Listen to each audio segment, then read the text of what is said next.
You see, sustainment, when you are talking about building something from the very beginning, it is very costly. But once you have all the things built, then you need only for repair, for maintenance, and for salaries. But the question is, the international community is not abandoning Afghanistan. Yes, there will be reduction in their expenses, but not totally abandoning Afghanistan. One thing, and secondly, the revenues of Afghanistan is growing day by day. So that will also help to sustain the army. The strength of the army, the number of the army will depend on the situation.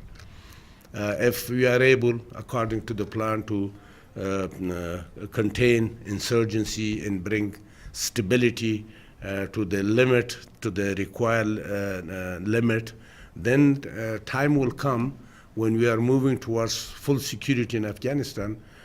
Time will come that we'll be looking at other measures like reducing the actual figure and going toward the reserve forces like you have in the States or in other European countries.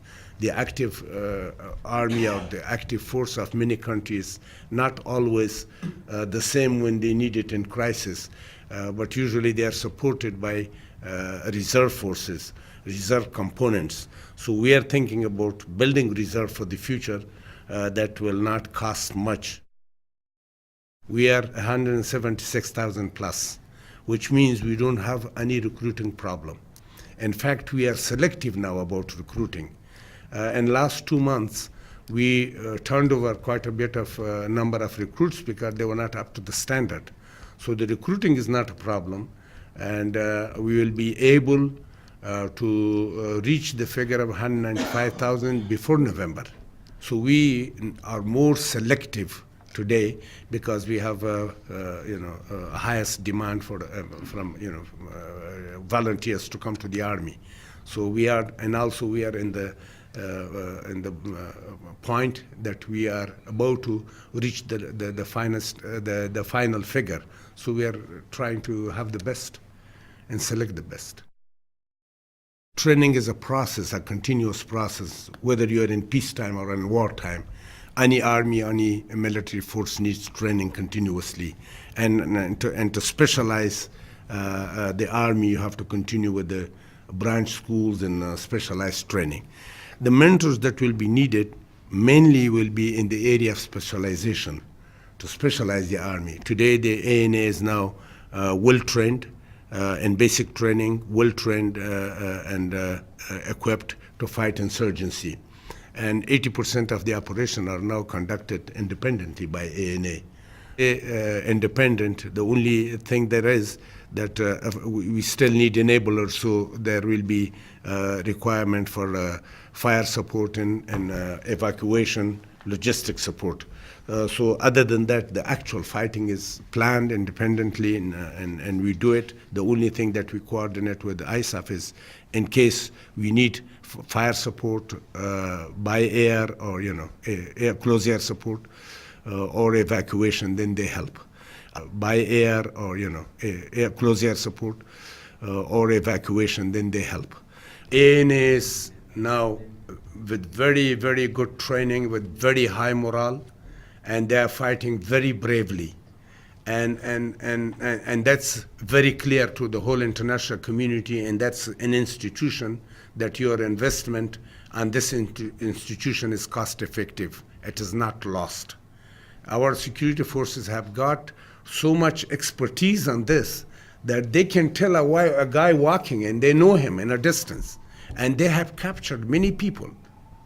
Many suicidal attackers have been captured, and various activities. In Loya Jirga, we captured people. They were not able, and Taliban announced very openly, and I heard it myself from radios, their comments, that Loya Jirga will be a failure. They will not Loya Jirga to convene. And we convened the Loya Jirga. I was there all the time. The security, the arrangements, the 2,500 people sat there for days and discussed and gave consultation to the government. The Taliban couldn't do anything. They tried, but they were captured in Kabul city, and around Kabul. There was another event. The vice president was opening the gymnasium, the stadium, and some buildings, adjacent gymnasium for the stadium for training of the sportsmen. It was a great event, nothing happened, The president, when the media takes his word, it doesn't mean that we should not do any night operation.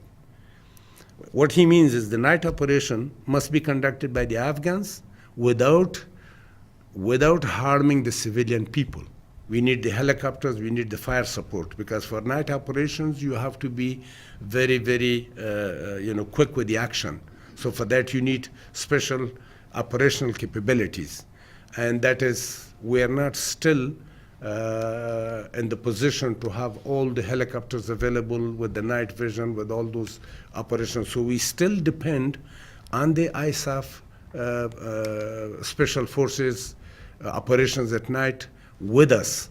If we have to do a night operation, if there is a very high value target in an area, the police, then the army should go in and support. The police should be supported by ANA, and both should be supported by ISAF special forces wherever involved. This is the whole objective.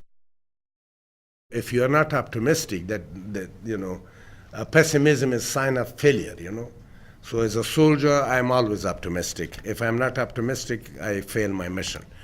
The question is, there is no any other way for Pakistan, for us, or for, you see, Pakistan has the same problem today. It's not just Pakistan, Afghanistan is hurt by insurgency, and the best solution to just stop supporting the insurgents, stop supporting, giving the sanctuaries,